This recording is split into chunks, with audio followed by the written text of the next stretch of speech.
Okay, let's get into this. We're looking at a source today that, honestly, offers a really different angle on learning English fluency. Mm-hmm.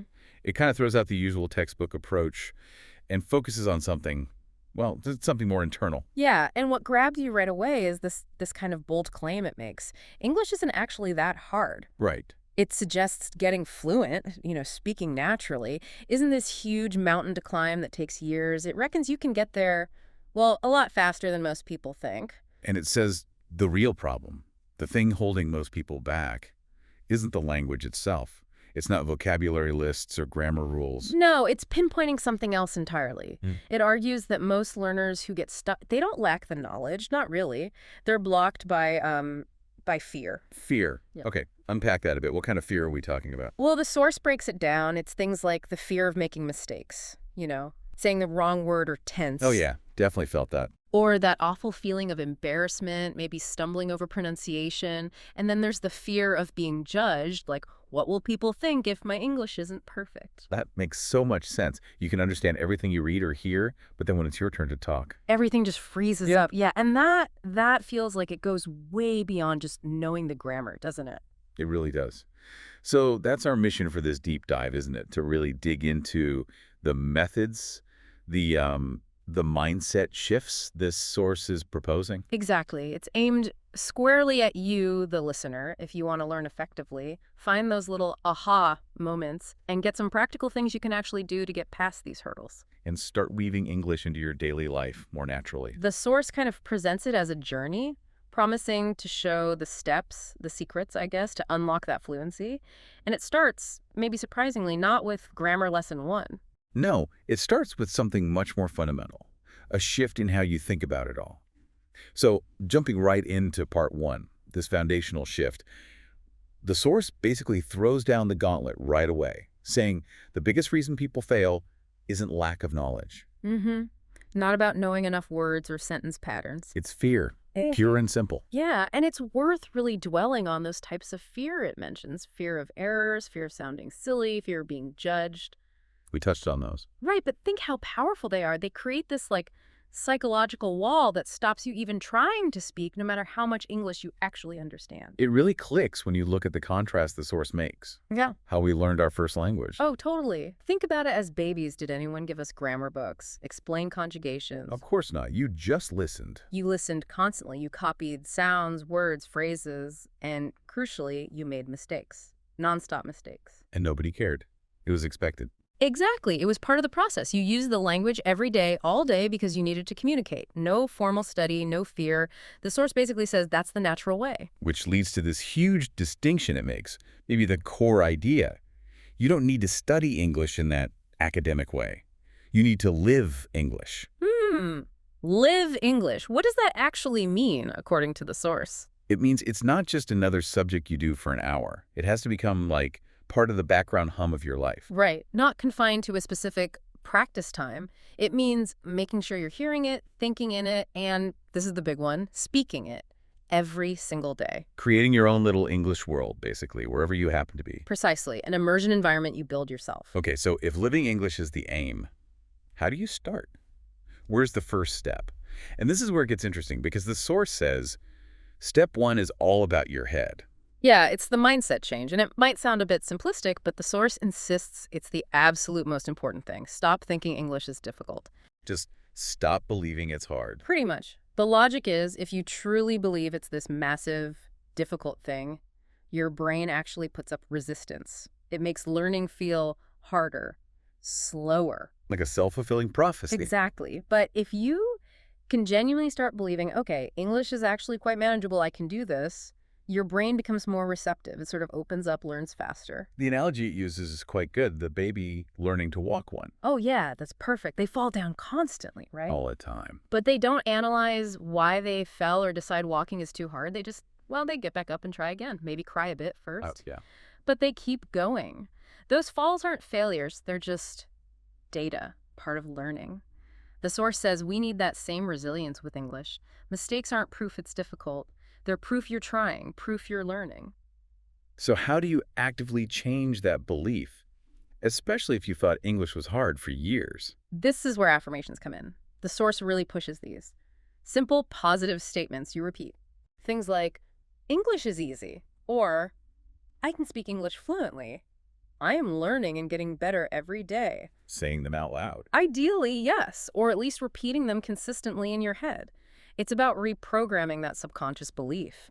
The more you say it, the more your brain starts to accept it as true. And just as crucial is stopping the negative stuff, right? Oh, absolutely critical. The source is really strong on this. Never, ever say things like, my English is terrible, or I just can't speak English. Why is that so bad? Because you're literally programming yourself for failure. You're reinforcing the exact belief that's holding you back. So what's the alternative if you know your English isn't perfect yet? Reframe it. Instead of my English is bad, say, I am learning and improving every day. See the difference. Yeah, it shifts from a fixed negative state to like a positive process. Precisely. It's focusing on the journey, the progress. And the source claims this small change in how you talk to yourself makes a huge difference to your motivation and actual progress. Okay, mindset shift check. Starting to believe it's possible. Now, how do you actually start doing things differently? How do you start living it? This leads straight into step 2.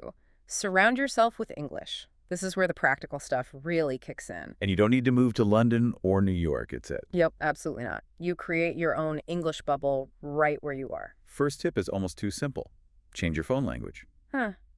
Yeah, it sounds minor, but think about how many times a day you look at your phone. Constantly. Every menu, every notification, settings, app names, they're all in English. It's this constant, low-level exposure. Your brain just starts getting comfortable seeing and processing English words all the time, almost without you noticing. Okay, that makes sense. What else? Then comes a really big one, maybe the most powerful technique the source mentions. Start thinking in English. Whoa, okay. How does that work? Most people think in their native language, right? Exactly, and that's the problem it identifies. You think the thought in, say, Spanish or Japanese, then you mentally translate it into English, then you try to speak it. Which feels really slow and awkward. That hesitation. That's the translation lag. It's unnatural. So the solution is, well, direct. Train your brain to skip the translation. Think directly in English. But how?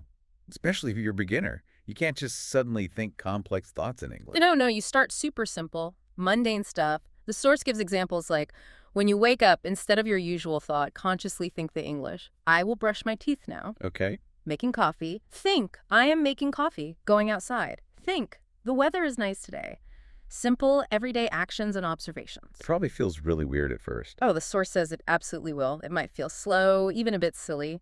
But stick with it. Consistency is key. Your brain gets used to it, gets better at forming thoughts directly in English, and eventually those simple English thoughts just appear automatically. Okay, thinking in English. Got it. What's next for surrounding yourself? Talking to yourself. Out loud. Uh-huh. This is the one where people might think you've lost it. Maybe.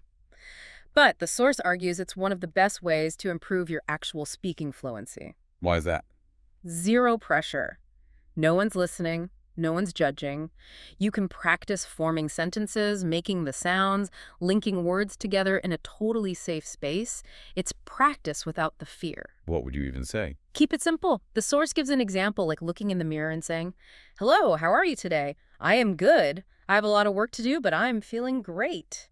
Just getting used to vocalizing English thoughts. And that builds confidence for real conversations. That's the idea. The more you practice the physical act of speaking, even just to the air, the less scary it feels when you have to do it with another person. It builds that muscle memory. Makes sense. Yep. Anything else for creating this English world? One more very practical, hands-on thing, labeling. Labeling, like sticky notes? Exactly. Write the English word for common objects on sticky notes and put them on the objects.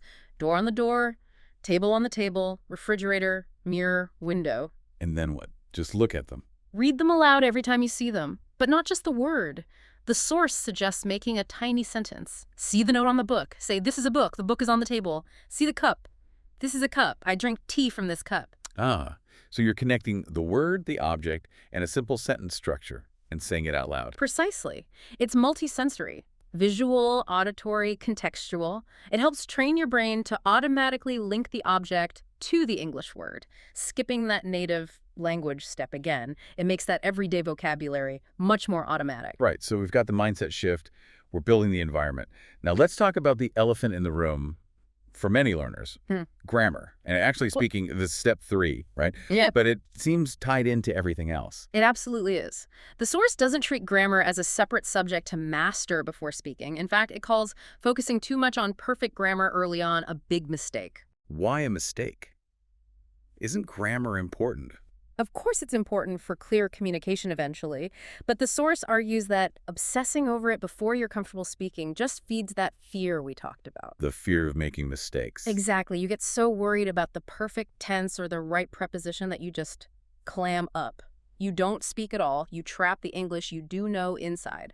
So what's the approach then? Just ignore grammar.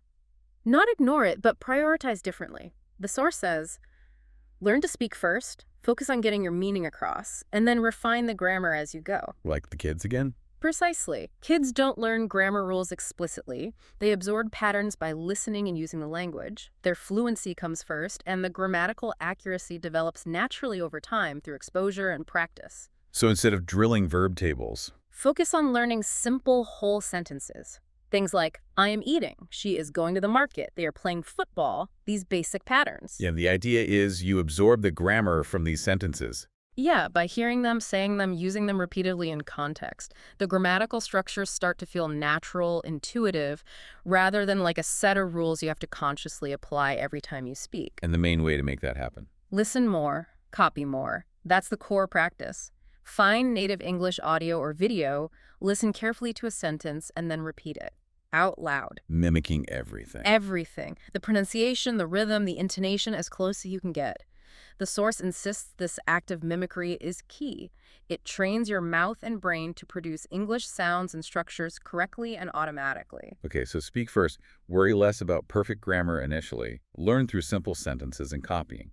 How does this translate into, like, using English day to day? The source gets really specific here, doesn't it? It does. It really doubles down on the idea that you probably already know enough English to start using it in your daily routine. You just need to activate it. By linking it to what you're already doing. Exactly. It walks you through a typical day, showing how almost every moment can be a mini English practice session. Let's go through that. It starts right from waking up. Yep, back to talking to yourself. As you get out of bed, verbalize it simply. Good morning, I feel fresh today, I had a nice sleep. Let me get up and brush my teeth. Saying it out loud. Saying it out loud. Then in the bathroom. I am brushing my teeth, now I am washing my face, let me take a shower. In the kitchen, I am making tea. This tea smells so good. I am eating toast with butter. Even if you're alone. Especially if you're alone. It's the act of forming and speaking the sentences that matters. It builds that comfort, that readiness to use English for simple, concrete things. Then it moves into actual conversations, starting small, like with family. Yeah, it gives a really simple morning greeting example. Good morning, Mom. Good morning. How did you sleep? I slept well. What are you making for breakfast? Eggs and toast. Do you want some tea? Yes, please. Okay, here you go. Thank you. Super basic, but functional. That's the point. Simple, functional, relevant to the moment. You're not trying to debate philosophy. You're just communicating basic needs and pleasantries. It's manageable. What about going out? Like shopping. Same principle. Planning. Think or say, I need to buy some vegetables. Let me check my list. I will take a bus to the market. You're narrating your plans in English. And then it gives that whole market interaction example. Yes.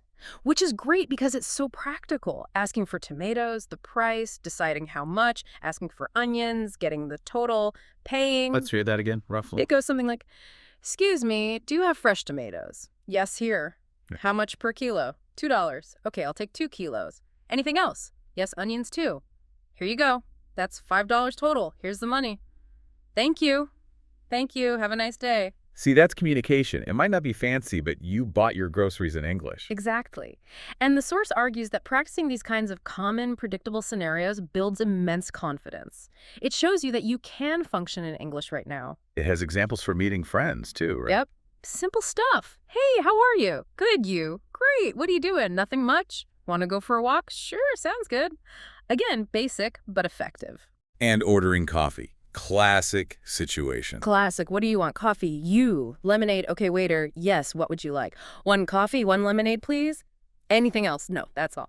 Okay, coming right up. You can see the pattern. Use simple, direct language for the task at hand. And it continues into the evening, talking about your day with family. Long day today. What did you do? Went to the market, met my friend. Nice. What did you buy? Vegetables. Good. Let's have dinner. Yes, I'm hungry. And ending the day. Back to talking to yourself before sleep. Today was a good day. Learn some new things. Tomorrow, wake up early. Practice morning English. Time to sleep now. Good night. So the core idea is that by rehearsing these simple daily conversations, maybe using the source's examples as a starting point, you're actively training yourself. You're building scripts almost, familiar patterns for common situations, and the source promises this dramatically reduces that panic or hesitation when you face the real thing. Because you've kind of done it before, even if just with yourself. Exactly. And that idea of listening and repeating is woven through all of this. Don't just read the examples. Listen to how people actually say these things and copy them. Here, I am going to the market. Say, I am going to the market. Mimicking the sound. That mimicry seems really important in this method. The source stresses it. It says it's the fastest way to improve pronunciation and make your speech sound more natural, even with simple sentences. Daily, deliberate copying. Okay, so that covers the daily integration. Yeah. But what about getting, well, better?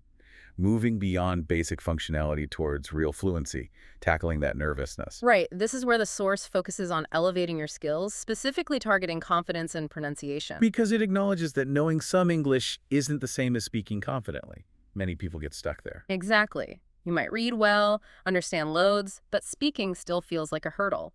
That fear of mistakes, worrying if people understand your accent, just general nerves. Yeah, those are real. But the source is really encouraging here. It insists that even if your English isn't perfect, you can learn to speak confidently by following these methods. It asks you, the listener, to think. Does that sound like you? The fear, the worry about pronunciation, not enough practice, translating in your head? If yes, then it offers the perfect solution, which involves Tackling pronunciation directly, building confidence systematically, and really drilling down on that thinking in English idea.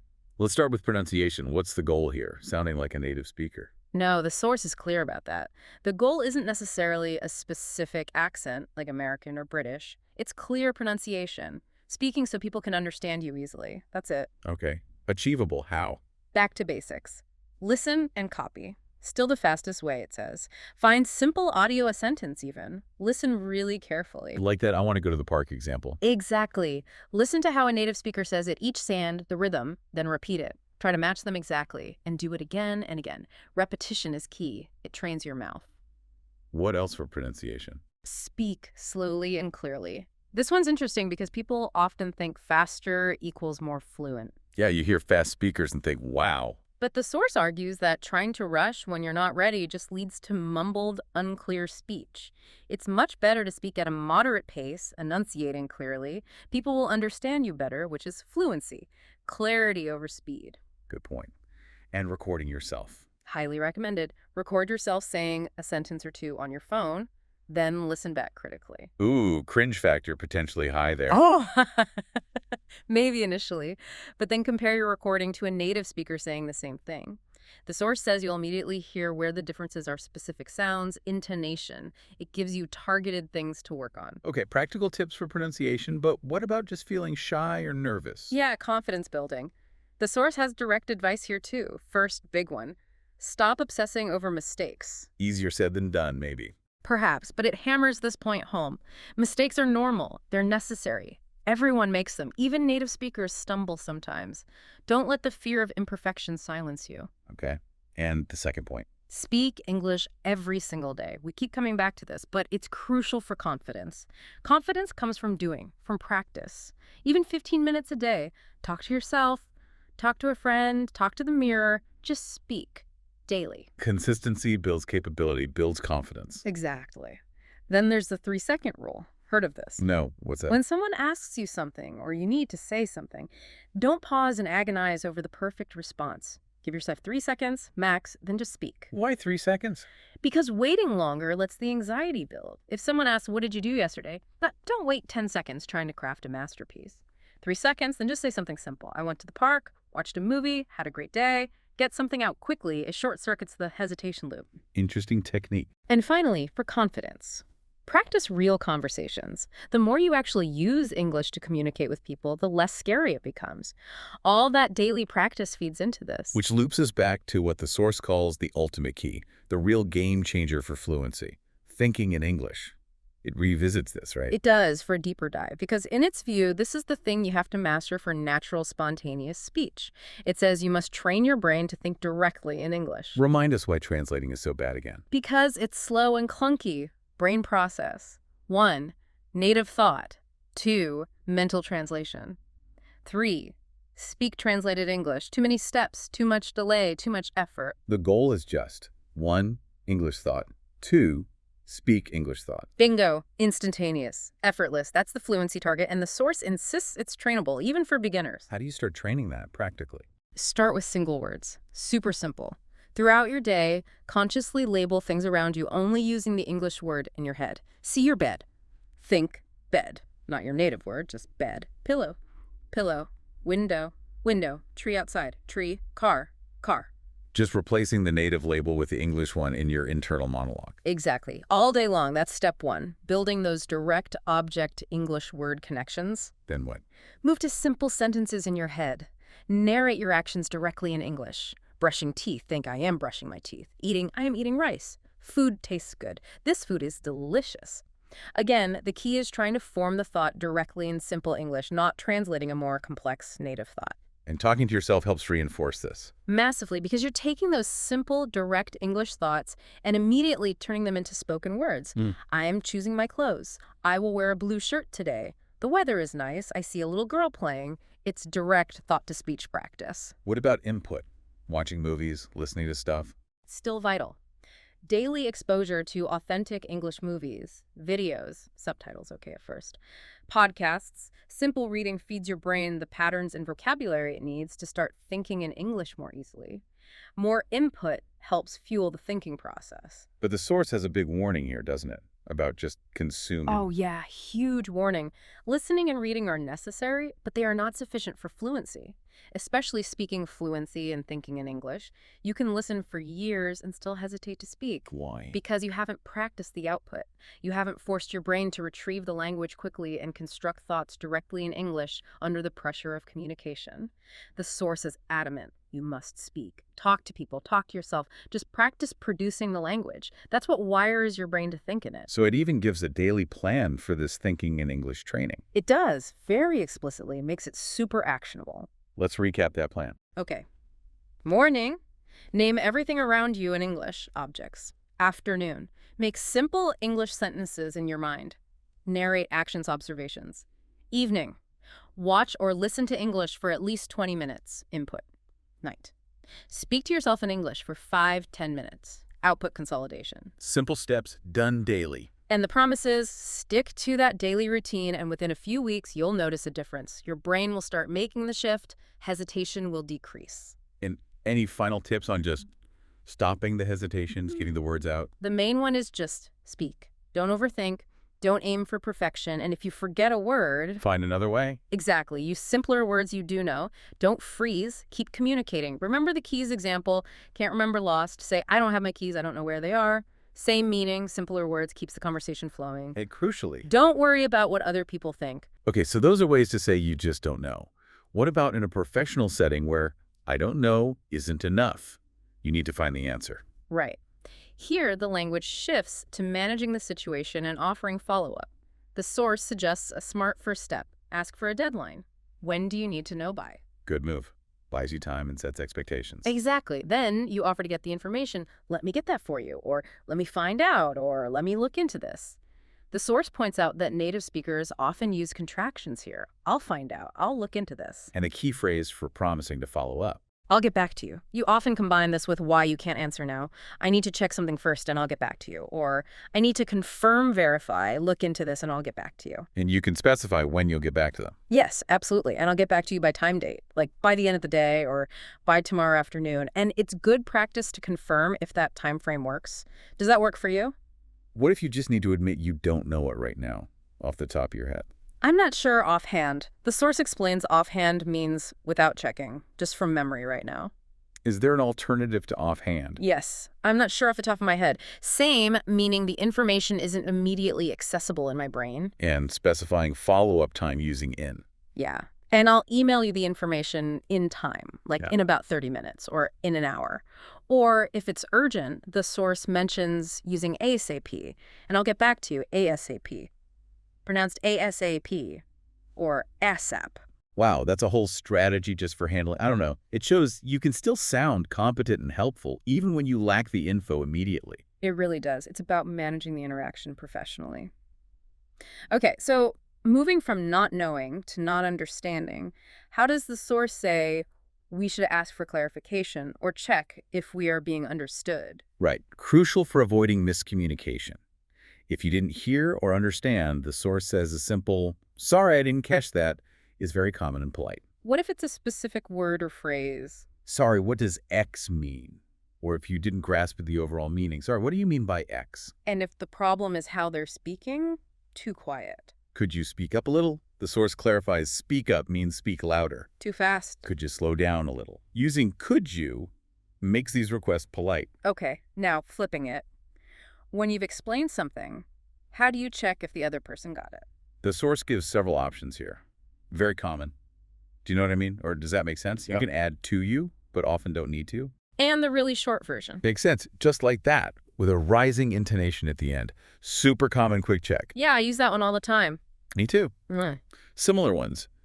The source lists are, "Does it sound good to you?" Or the short form, "sound good." Again, with that upward inflection. Okay.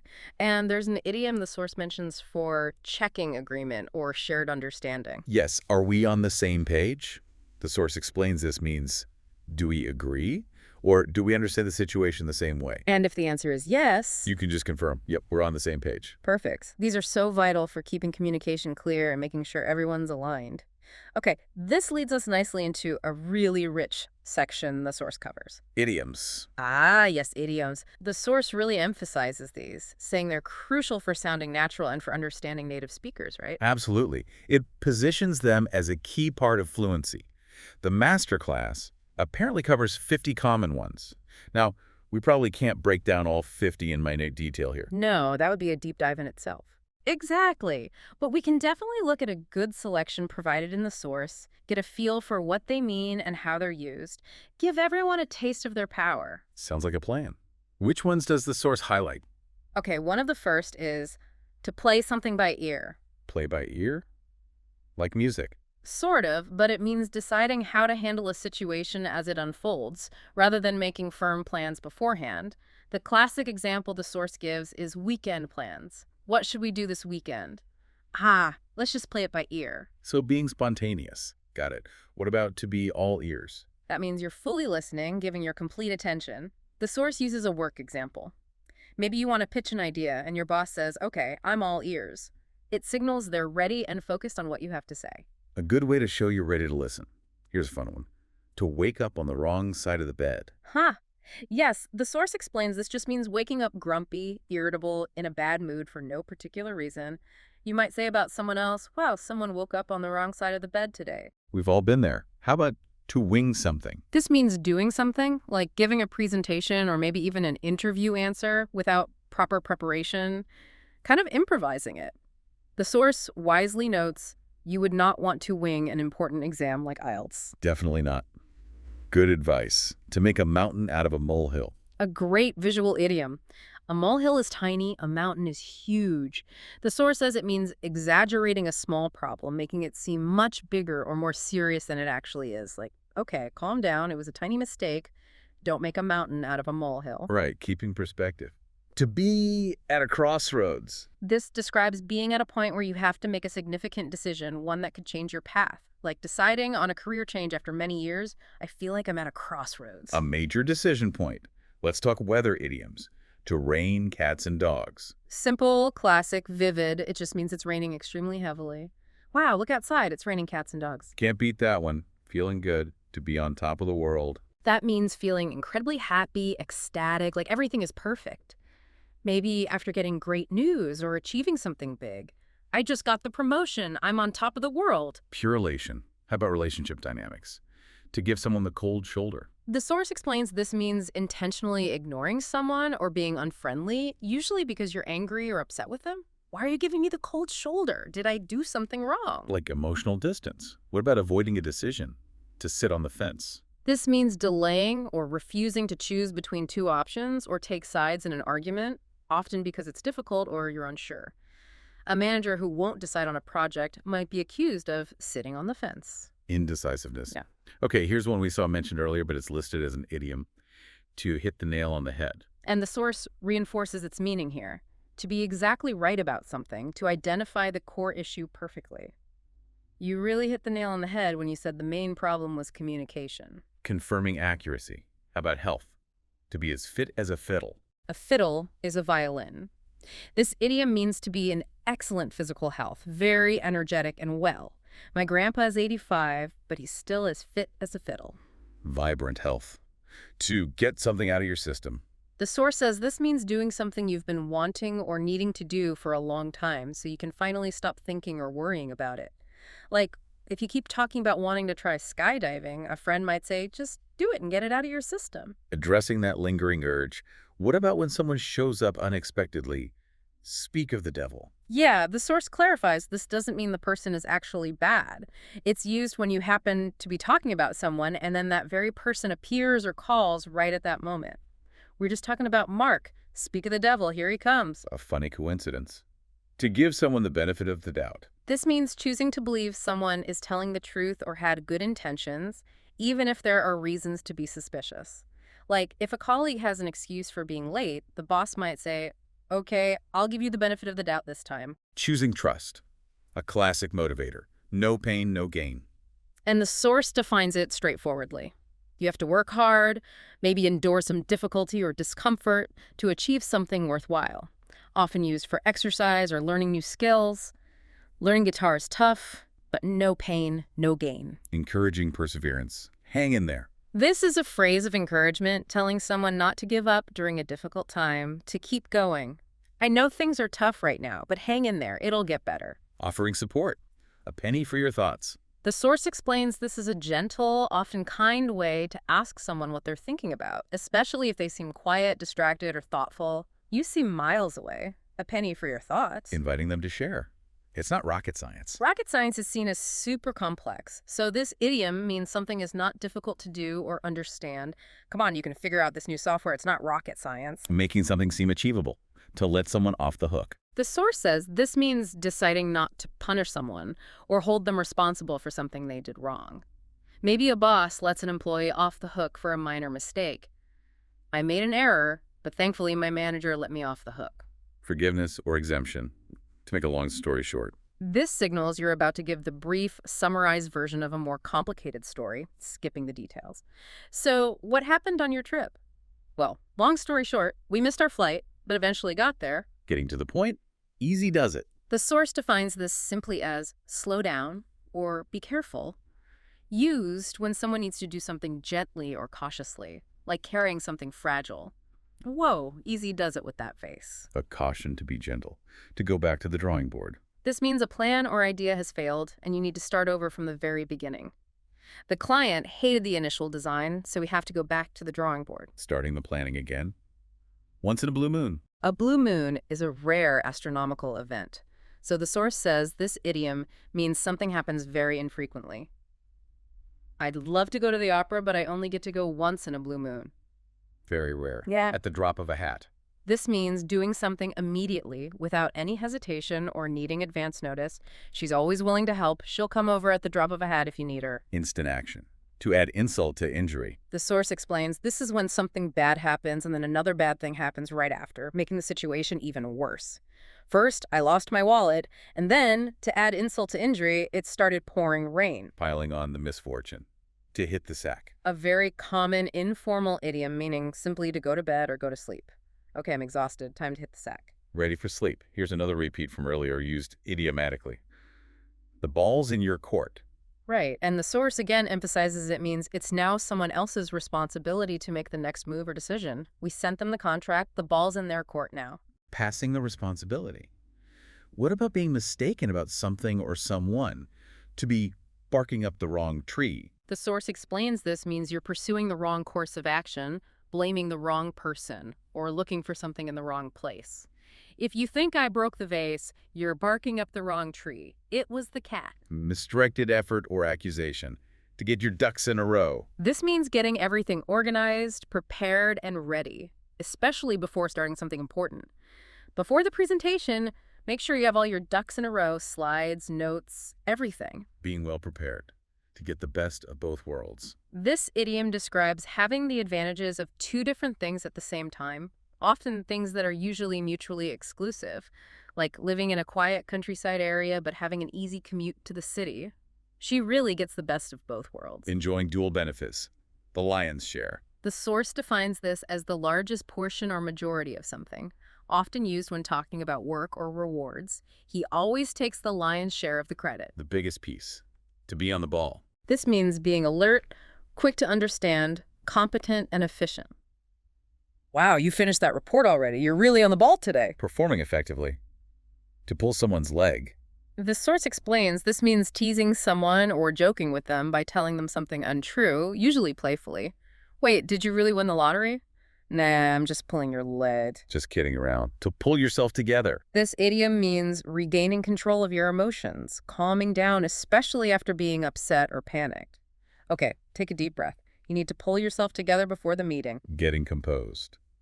So far, so good. The source says this is used to indicate that things are progressing well up to the current point, but acknowledging that could change. How's the project going? So far, so good. No major issues yet. A positive status update. To be the last straw. This refers to the final event in a series of annoyances that makes you finally lose your patience or tolerance. He was late again, forgot the documents, and then spilled coffee on me. That was the last straw. Reaching the breaking point. Time flies when you're having fun. A very common saying.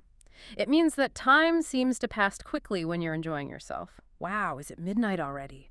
We've been talking for hours. Time flies when you're having fun. Enjoyment makes time speed up. To be bent out of shape. The source says this means getting unnecessarily upset, angry, or worried about something, often something quite small. Don't get so bent out of shape about the typo. It's easy to fix. Overreacting.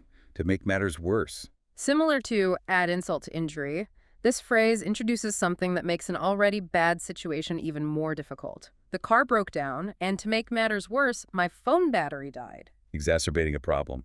Don't judge a book by its cover. A widely known piece of advice. It means you shouldn't form an opinion based only on outward appearance. He looks quiet, but he's actually brilliant. Don't judge a book by its cover. Look deeper. To fall between two stools. An interesting one. The source explains it means failing to achieve either of two aims because you're trying to satisfy both inadequately, like a restaurant trying to be both cheap and gourmet, ending up being neither. Their strategy tried to please everyone and fell between two stools. Failing by trying to compromise too much. To cost an arm and a leg. This simply means something is extremely expensive.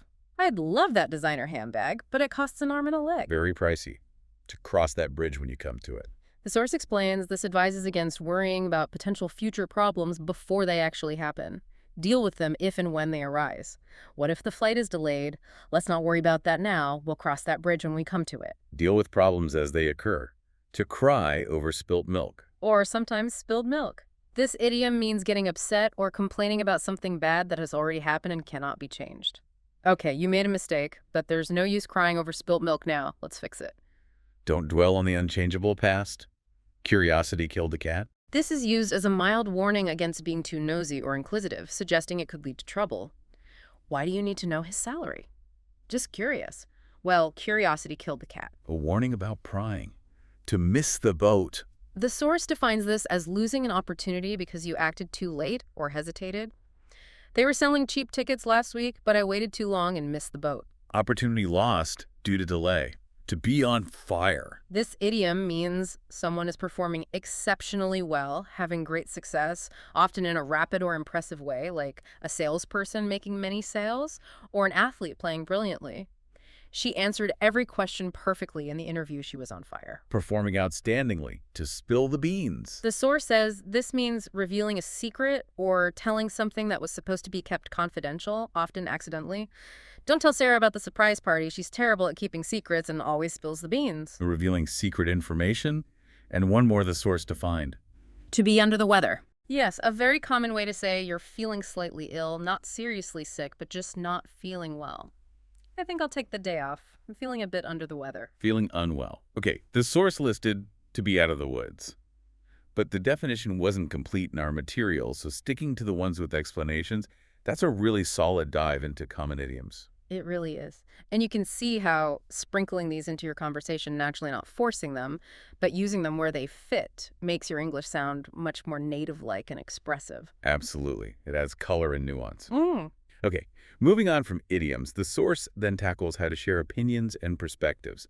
This is huge, especially professionally. It mentions covering over 50 phrases for this. Another area with massive variety. So how does the guide suggest introducing your personal opinion? What are the options beyond just, I think? It recommends picking maybe 2 or 3 phrases you like to start with, then gradually adding more so you don't sound repetitive. It gives a whole list, ranging from common to slightly more formal. Things like, in my opinion, as far as I'm concerned, from my perspective, from my point of view. Personally, I think that. Okay, so several ways to frame it as your view. Exactly. Also, in my view, I'd say that, which is quite common and natural. I believe that, and then stronger versions like I strongly believe that or I firmly believe that. Showing conviction. Right. And even stronger. I'm convinced that, or there's no doubt in my mind that. Also, I feel that in my mind, and it seems to me that. Wow, that's a lot of options just to introduce your viewpoint. It really is. And just using something other than I think immediately makes your language sound a bit more varied and maybe more thoughtful. The source uses an example idea, like, we should hire a marketing expert to build our website. And you could introduce that with any of these phrases. Exactly. From my perspective, we should hire a marketing expert. Or, I'm convinced that we should hire a marketing expert. The guide really pushes for using a variety of these. And the source actually comes back to variations on, I think, later on too, doesn't it? We could weave some of those in here for a fuller picture. Good idea. So for equivalents to I think that sound natural, the source mentions I'd say is very common. Also framing it as if you ask me, I'd say. Okay.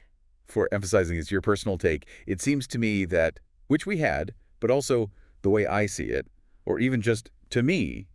The source also notes, I reckon, is used in some regions. Right, I reckon has a more specific regional flavor. And then there are phrases you add after stating your opinion, like that's my take on it, meaning that's my view or interpretation. Or the idiom, that's my 2 cents. Which is a casual way to offer your opinion, sometimes implying, might not be worth much, but here it is anyway. Okay, so ways to frame the opinion itself and ways to label it afterwards. What about expressing different levels of certainty in your opinion? The source covers this too.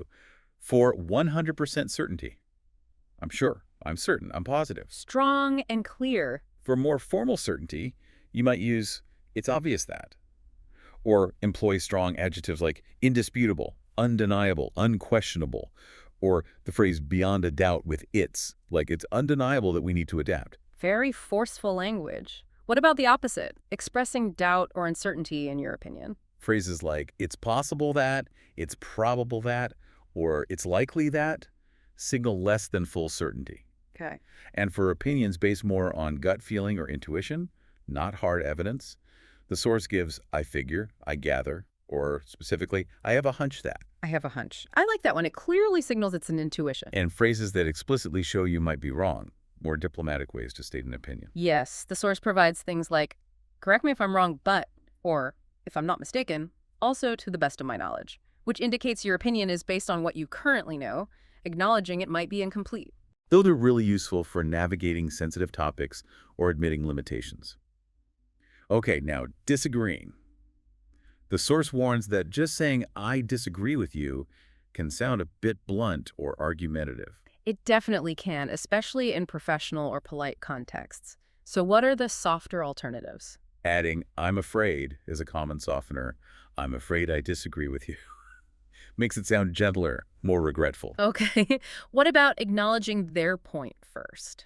This is a key strategy the source highlights for polite disagreement, using phrases like, on the contrary, or I understand where you're coming from, but I respect your opinion, but that's a good point, however, or I see your point, but I have a different perspective. So you show you've heard and considered their view before presenting yours. Exactly. It validates their contribution before countering it.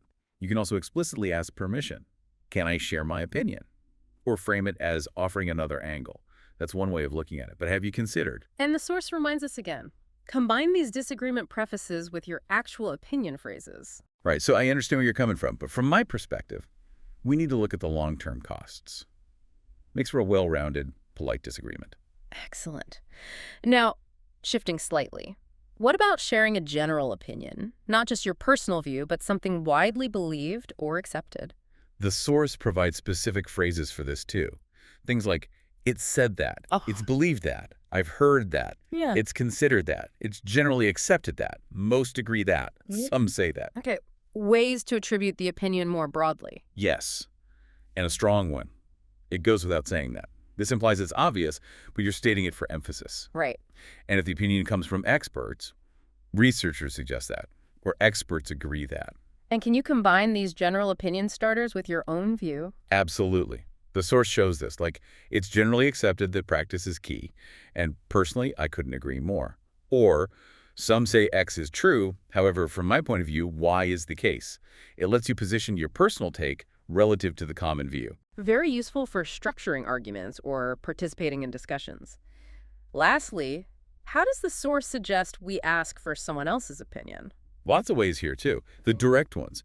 Do you agree? What's your opinion? What do you think? What are your thoughts? What's your view? How do you see the situation? What's your take on it? And simpler, more conversational ways. Especially after you've just given your opinion, you can use, what about you? Or, how about you? Right, turning it back to them. And if you want to ask about their specific experience related to the topic, has that been your experience or what has your experience been? The source also lists, are we on the same page? Again, here, in the context of seeking agreement. And is that something you would support too? Okay, another really comprehensive toolkit. Just having these phrases for agreeing, disagreeing, sharing personal or general views, and asking for opinions gives you so much more flexibility and nuance. It really moves you beyond just basic statements. Okay, next up, the source tackles something it calls the secret to really elevating your English, transition words. Ah, yes, the connectors. It makes a big claim for them. But honestly, they are incredibly important. They're like the signposts and the glue for your ideas. They show how sentences and paragraphs relate to each other, making everything flow logically. And the source stresses they're not just for formal writing, right? They're key in spoken English too. Exactly. They help your listener follow your train of thought. The source mentions covering over 50 of them, grouped by function. Okay, let's look at the categories. First up, cause and effect, or causation. Right. These words show that one thing caused or resulted in another. The basic example given is, I spilled my coffee. As a result, I changed my shirt. Spilling led to changing. The source lists words from more formal to less formal. Consequently, hence, accordingly, thus, for that reason, as a result, therefore, and so, since, because, due to. And the formality really matters here, doesn't it? You wouldn't usually say, hence I changed my shirt after spilling coffee. Probably not. But in a business context, the source gives the example. The project is over budget. Consequently, hence, therefore, we need to cut costs. There, the more formal words fit perfectly. You choose based on the situation. Makes sense. Next category, chronology showing time sequence. Ordering events, the simple example. First, I went to the store. Then I worked out. Finally, I made dinner. The source gives options for the first step. Firstly, to start, to begin, at the beginning or at the start. And for the steps in between, second, third, etc. Secondly, afterwards, next. Then subsequently, later. The source points out that many of these can be used repeatedly, so it's good to vary them if you have a longer sequence to avoid sounding robotic, like first, then, after that, next. Good tip. And for the very last step. Finally, lastly, and the nice phrase, last but not least, these clearly signal the end of the sequence. Okay, chronological order covered. How about contrast, showing opposing ideas? Right. Example. I love ice cream. However, I'm lactose intolerant. Two conflicting ideas. The source lists transitions again, roughly from formal to informal. However, nonetheless, still in contrast. On the other hand, conversely, while, whereas. And again, formality dictates the choice. I love ice cream, but I'm lactose intolerant. Super common, casual. I love ice cream, however, I'm lactose intolerant. Sounds more formal, maybe written. Exactly. Or using while or although at the beginning. Although I love ice cream, I'm lactose intolerant. Different structure, same contrast. What about adding similar ideas? The addition category. This is for linking related points. Example, I love ice cream. Furthermore, I love cake. The source lists. Furthermore, moreover, further, these are quite formal, then additionally, in addition, also, and as well as, coupled with, along with, together with. So instead of just short, choppy sentences, you get, I love ice cream, and I also love cake. Right. Or, I love ice cream as well as cake. Smoother. Precisely. Connects the thoughts. Next, generality for statements that are true most of the time, but maybe not always. Like, generally speaking, our meetings are productive. Exactly. The source lists, in general, generally speaking, by and large, for the most part, most of the time, more often than not, usually, typically, mostly, all ways to qualify a statement as generally true. Okay, giving examples. This is straightforward. The source gives the main three, for example, as an example. And for instance, use these to introduce specific cases that illustrate a general point. Our new software is great. For instance, it's cut down report generation time by 50%. Makes the general point stronger, more believable. How about emphasis? This is for adding extra weight or support to a statement. The source gives the example, I love pie. And the transition words are in fact and as a matter of fact. So, I love pie. In fact, I ate a whole one yesterday. Adding that extra punch. Finally, transitions for conclusion. Right. Signaling that you're wrapping up your thoughts, summarizing, or ending a presentation. Listed from more formal to less formal. In conclusion, to conclude, to summarize, in sum, all things considered. Finally, overall, ultimately, in the end, to wrap up, to sum up, all in all. So you could end a speech with, in conclusion, I urge you to consider. Or finish a casual summary with, so, all in all, it was a pretty good trip. Exactly. Sets the expectation that you're finishing. That covers the main types. But the source had a bonus tip about using these to expand simple ideas, right? Yes, and this is a really practical technique it highlights. It shows how you can take one simple sentence and build it out into more complex, flowing explanation using different transition words. The starting example is, in general, our meetings are very productive. Okay, simple statement. How does it expand? First, it adds a contrasting idea. However, they usually run over time.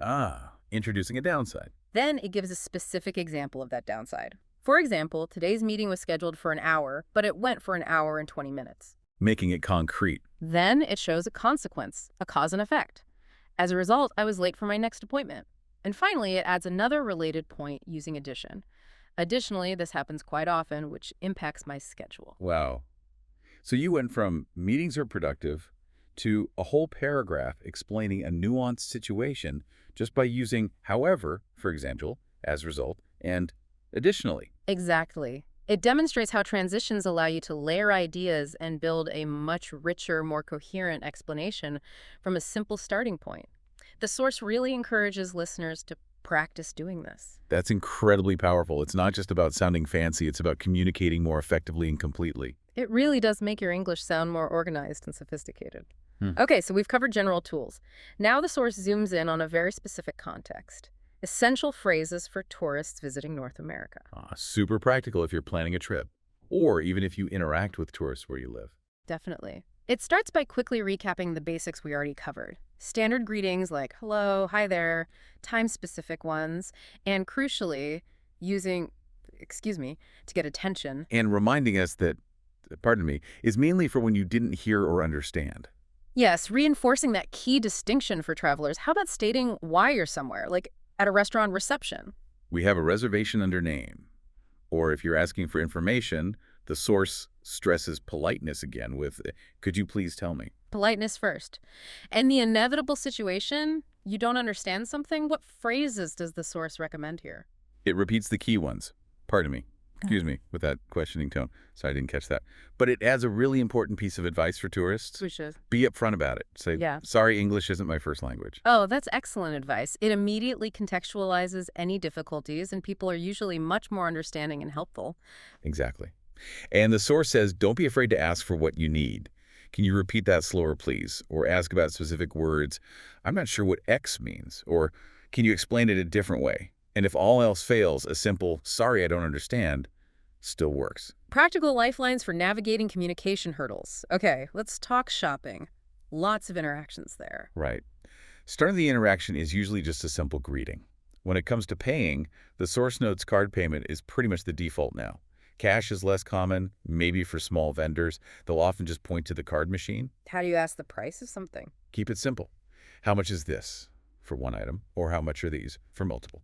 Bags are a common point of interaction at checkout. Yes, they might ask, do you need a bag? Or even just bag, with a rising tone. The source explains that paper bags are common now, often have a small cost, and plastic bags might be banned, so having your own reusable bag is smart. If you need one, can you give me a bag, please? Or I need to buy a bag. Putting please at the end often sounds more natural, the source notes. Little nuances like that help. What about receipts? They'll ask, need a receipt? Or want a receipt? Or just receipt? Your options are, no, that's okay, no thanks, or yes, please. And those extra questions they sometimes ask before you pay. Donations, loyalty cards. The source has a great tip here. If you've scanned your items but they ask something you don't understand before you pay, it's probably optional, like a charity donation or signing up for a store card. If you're unsure, a polite no thanks is always a safe answer. Smart. What about in clothing stores when staff approach you? If you're just looking, the source suggests, I'm just looking or I'm just browsing. If you do need help, I'm looking for item, like a blue scarf. Or ask where things are. Where can I find men's shoes? Yeah. Or ask if they stock something. Do you carry item? Like, do you carry umbrellas? And trying clothes on, where can I try this on? Or ask for the specific rooms, where are the fitting rooms? Or where are the changing rooms? And if you might need to return something later. Ask up front. What's your return policy? Okay, shopping covered. Now, restaurant dining. Another key tourist interaction. Arrival. Greeting, then state your party size. Table for 2, please. Or, if you booked, we have a reservation under name to make one. Can we make a reservation? They'll need to know when, how many people, and what time. Can you request specific seating? Yes. Do you have any tables outside or onto the patio? Can we sit by the window, please? Are there any booths available? Dietary needs very important to communicate clearly. Definitely. State allergies directly. I'm allergic to peanuts. For modifications, the source gives examples like, can you make that vegetarian? Or .vegan? Or .gluten-free? How about ordering the food itself? The most common and natural way is I'll have, followed by the dish name, like I'll have the salmon, or slightly more formal, I'd like the salmon. And modifying orders, is that okay? The source emphasizes that yes, modifying orders is very common and perfectly acceptable in North America. You can add things, can you add extra cheese, you can remove things, but no onions please, or hold the onions, or without onions. Hold the onions. That's a classic restaurant phrase. It is. You can also ask for specific preparations. Could you make it extra spicy? Or ask for things separately? Can you put the sauce on the side? Don't be shy about asking for reasonable modifications. Good to know. What about drinks, especially water? Ask politely. Can you bring us some water, please? They might ask sparkling or still bottled. If you just want regular tap water, the source says to reply, tap water is fine. It notes tap water is usually free and perfectly safe to drink everywhere, sometimes called house water. Very useful local knowledge. Finding the facilities. Ask where are the bathrooms or where are the restrooms. The source specifically advises against using the word toilets in this question. Ah, good cultural note. What about leftovers if you can't finish your meal? Very common to take leftovers home. Ask, can I have a to-go box, please? Or can you wrap this up or could you pack this up? All mean the same thing. And getting the bill at the end? When you're finished, maybe decline dessert or coffee. Then say, just the check, please, or just the bill, please. Check and bill are interchangeable. Or ask directly anytime, can you bring me the check bill, please? You might also need to ask, where do I pay, if it's not clear. And the tipping situation. The source explains tips, or gratuity, are rarely included automatically, but are generally expected, usually 10–20% of the bill. You typically add this yourself, often selecting an option on the card machine when you pay. Okay. One more modern necessity, Wi-Fi. Yes. Ask, do you have Wi-Fi? Or is there Wi-Fi here? To get the password. What's the Wi-Fi password? If it's long or complicated, the source suggests asking them to write it down, repeat slowly, or even just handing them your phone to type it in directly. Practical tips. Yeah. Okay. Shifting from places to movement, getting around. The source notes that with smartphones and GPS, asking strangers for directions is less common now, but it still provides the key phrases. Always good to have just in case. Right. Always start politely with, excuse me, then, excuse me, do you know how to get to place X? Excuse me, which way is place Y for transit? Excuse me, does this bus train go to destination Z? Excuse me, which bus train will take me to destination Z? Straightforward. And that other common request tourists often make of strangers. Asking someone to take their photo. Excuse me, do you mind taking our photo? The source highlights the ing form, gerund, after do you mind? Another option. Excuse me, could you please take our picture? Photo and picture are interchangeable here. Perfect.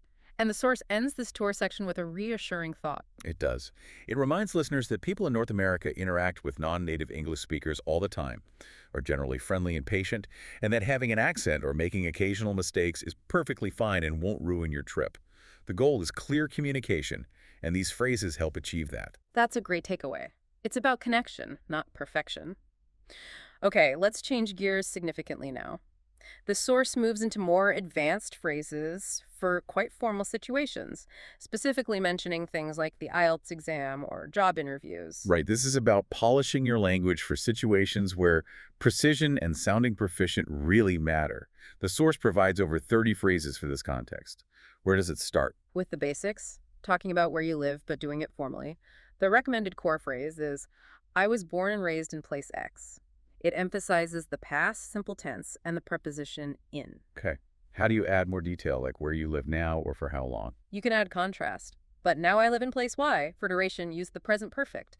I've lived here for over Z years. Or, for ongoing actions like living, working, studying, the present perfect continuous sounds very natural. I've been living here for over Z years. And you can vary how you state the time period, Z years. Yes, be specific for 5 years. Or, more general, for several years, for many years, for a number of years.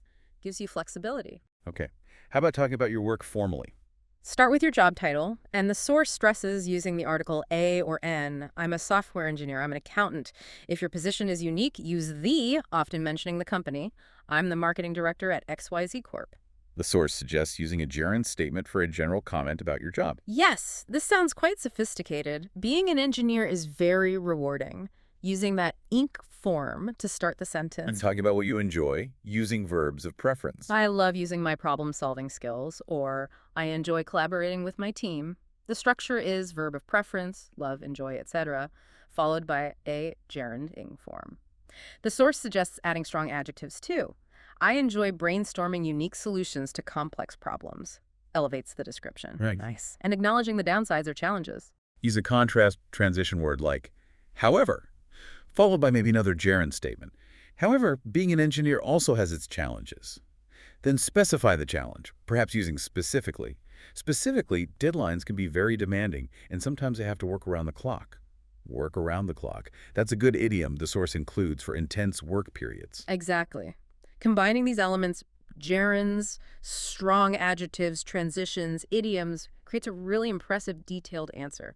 How about discussing hobbies formally? The source suggests, starting with an opinion statement, again maybe using a gerund, in my opinion, having hobbies is integral to living a fulfilling life. Shows you value work-life balance. Okay. Then how do you state your specific hobby? Use the phrase, I'm an avid X. Avid is the key adjective here, meaning very interested or enthusiastic. And X is the noun form of the hobby. I'm an avid hiker, an avid reader, an avid photographer, an avid guitar player. Structure is to be an avid plus noun. Avid sounds much stronger than just I like. It does. Then, explain why you enjoy it, perhaps with another gerund statement. Hiking gives me the opportunity to disconnect and appreciate nature. The source notes you generally use the ing form, hiking, or sometimes the activity noun, playing guitar gives me, or guitar gives me. What if you don't really have hobbies right now? Maybe because you've been focused on work or study, but you intend to start one. How do you handle that in an interview? The source provides great phrasing for this. You can acknowledge your past focus. Until now, my primary focus has been on my career, using present perfect. Then signal the change with, however. 2 options follow. However, I'm considering taking up hobby. Take up is the phrasal verb for starting a hobby, and consider needs the gerund taking up. Okay, considering taking up, what's the other option? Using would love. However, I'd love to take up hobby. Would love is followed by the infinitive to take up. You can then add the future benefit using a gerund statement. Drawing will give me a chance to express my creativity. And you can add certainty or hope. Yes. I am confident that drawing will, or I'm hopeful that drawing will, shows positive intention. That's a really polished way to talk about hobbies, even future ones. Okay, family, how to describe family relationships formally. A key phrase is, I'm from a close-knit family. Close-knit is a great adjective meaning tightly connected and supportive. An alternative. My family and I are very close. And if everyone gets along well, Everyone in my family gets along really well. The source points out that everyone takes a singular verb, gets, and suggests extremely well sounds even more advanced than really well. Good tip. And that idiom about resemblance. Everyone says I take after my mom in looks, and I take after my dad in personality. The source explains take after means to resemble someone, physically or in character. Very useful for these kinds of descriptions. Definitely. Okay, travel. How to talk about travel aspirations formally. Expressing desire, using would love. I'd love the opportunity to see travel to visit place. The source notes the prepositions carefully. Travel to Egypt, but see Egypt, or visit Egypt. No preposition needed before the place. Subtle but important distinction. Using hypotheticals. The second conditional works well here. If I could travel anywhere in the world, I'd choose Japan. Structure. If plus past simple, would plus base verb. And using a gerund statement to show it's a high priority. Visiting Japan is at the top of my travel list, meaning it's your #1 desired destination. Can you make that sound like a long-held dream? Yes, using present perfect. Traveling to Japan has been at the top of my list for as long as I can remember. Then add why. From my perspective, its unique blend of ancient tradition and modern technology is fascinating. And the source had a very advanced phrase for expressing the anticipated enjoyment. It did. And I'd revel in the opportunity to experience the culture firsthand.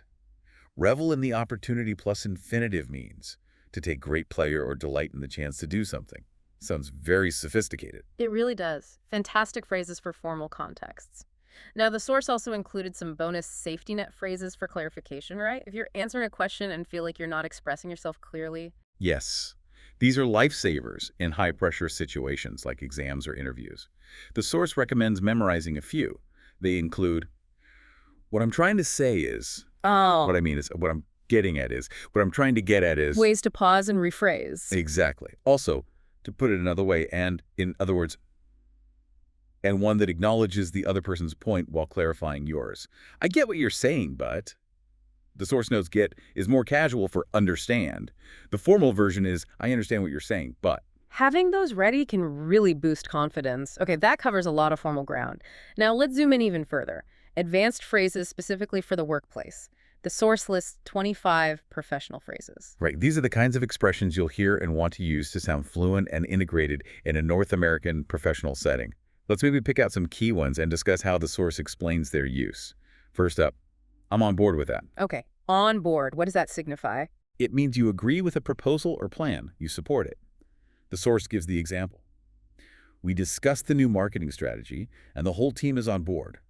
It reminds us to conjugate to be, I am, he's, we're on board, and use the preposition with, on board with the plan. Got it. Agreement and support. Are we on the same page? We saw this earlier, but in a work context, it's specifically checking for shared understanding or agreement about a work-related topic before moving forward. Example.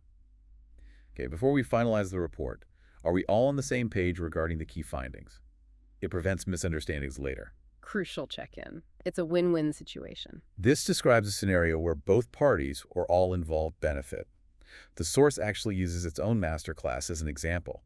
The creators benefit and you, the learner, benefit. A mutually advantageous outcome. Nice example. What are your thoughts on this? A standard, polite way to solicit opinions or feedback at work. Much better than just, what do you think? Sometimes. The source notes you should specify the topic. What are your thoughts on the latest sales figures? We need to think outside the box. A very common call for creative or unconventional thinking, especially when facing a difficult problem. Our usual approaches aren't working. We really need to think outside the box for this campaign. Encouraging innovation. Let's circle back to that later. This means postponing discussion of a topic, usually due to time limits or needing more info. That's a valid point, but let's circle back to it after we've covered the main agenda items.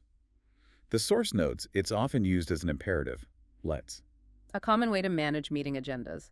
We need to prioritize our tasks. Simply means organizing work based on importance and urgency. Okay, team, we have a lot on our plates this week. Let's prioritize our tasks first thing Monday morning. Please keep me in the loop. A request to be kept informed about updates or progress on something. I'll be out of the office tomorrow, but please keep me in the loop on any developments with the client.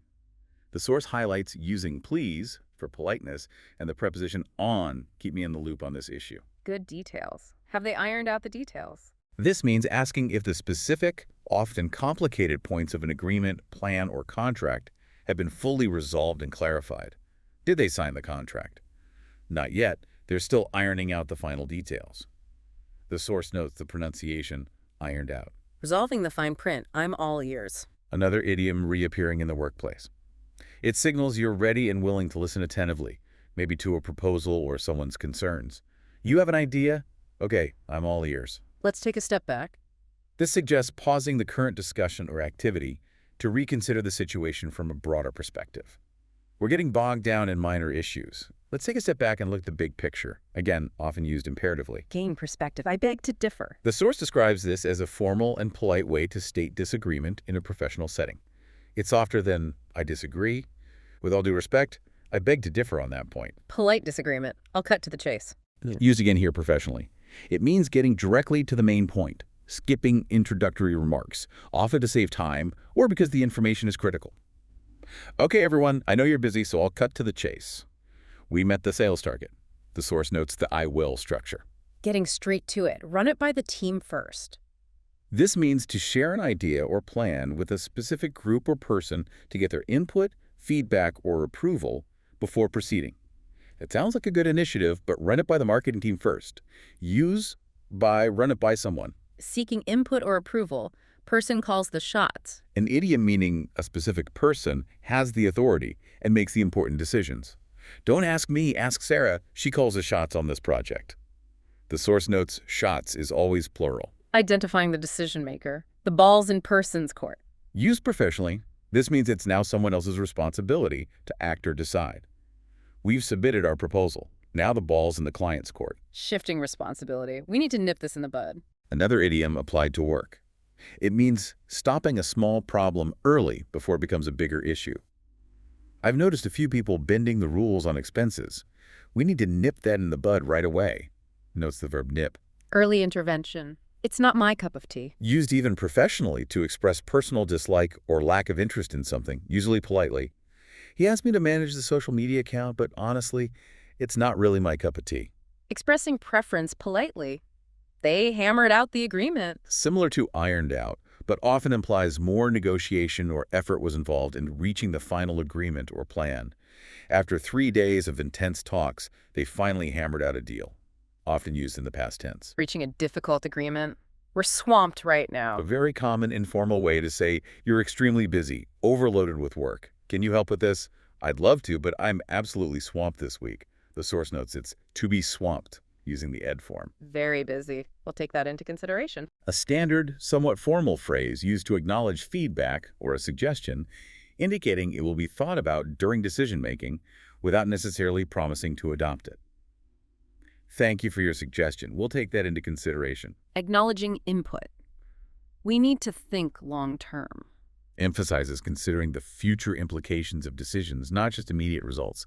This solution works now, but we need to think long-term about its sustainability. Future focus. Sorry, I'm tied up. Means you're busy or occupied and therefore unavailable. Could you join the call? Sorry, I'm tied up in another meeting right now. The source notes you can specify what you're tied up with. Unavailable due to being busy. Let's put our heads together. A call for collaboration or brainstorming, suggesting that collective thinking will yield better results. This is a tricky problem. Let's put our heads together and see what we can come up with. Collaboration. And the last one. To play devil's advocate. This means arguing against a position or proposal, not because you necessarily disagree, but deliberately to test its weaknesses and explore counter-arguments. I actually support the plan, but let me play devil's advocate for a moment. What if our main competitor reacts this way?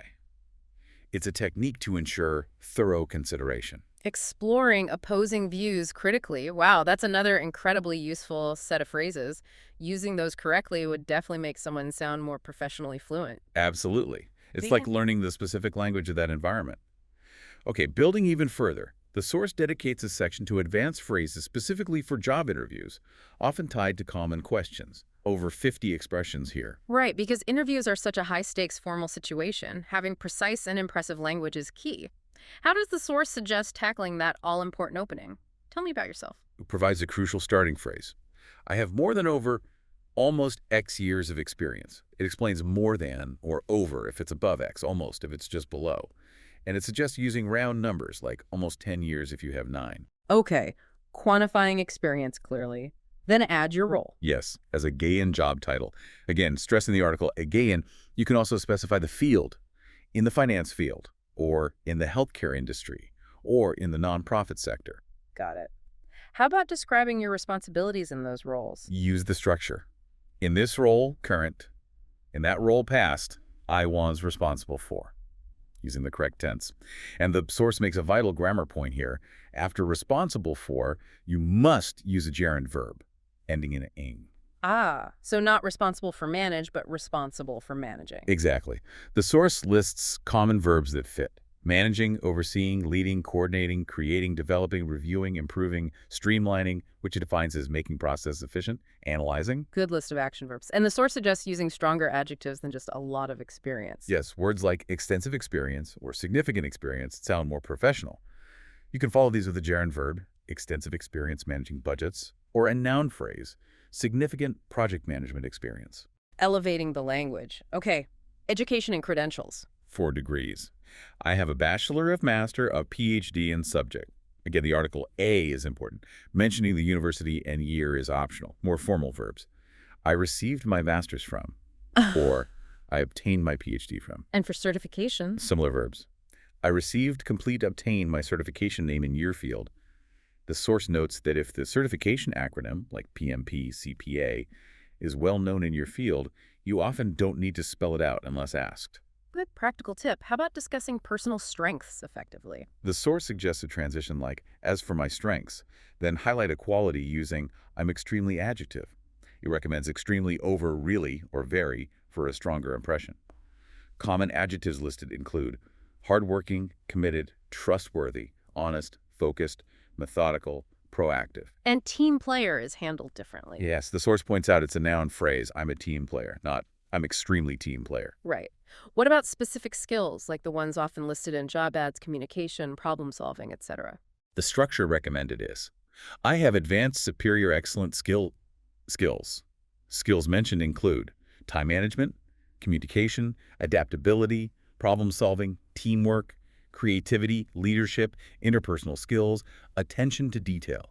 Choose the adjective that fits your level. And there's a specific adjective for work ethic. Yes, the source highlights it's always, I have a strong work ethic.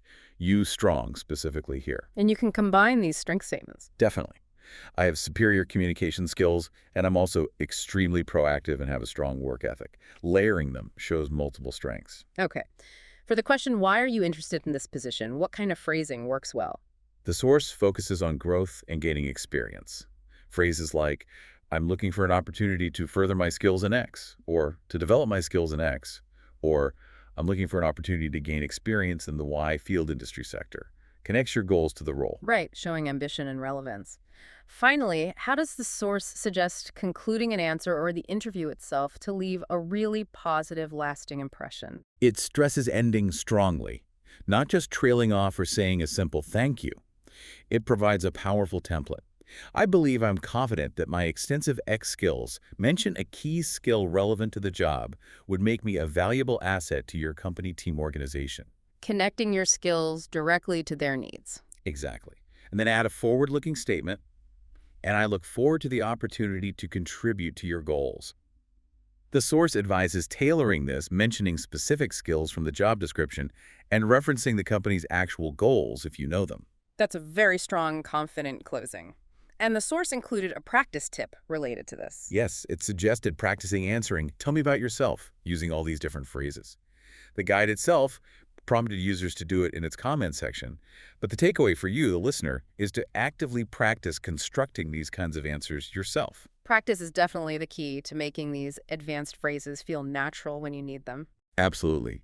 We have covered an enormous amount of ground today, dissecting this vocabulary masterclass, from the nuances of simple greetings all the way through idioms, opinions, transitions, tourist essentials, and these very specific advanced phrases for work and interviews. It's a truly comprehensive toolkit. The sheer number of phrases and strategies for expressing even simple ideas differently is quite staggering when you lay it all out.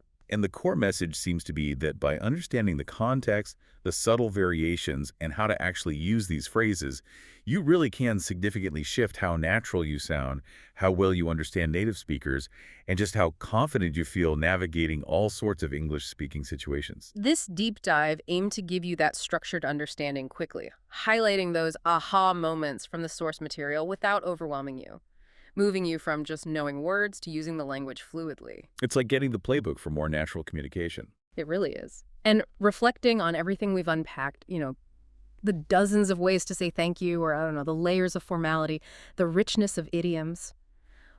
What does all that variety tell us about the English language itself, about its flexibility?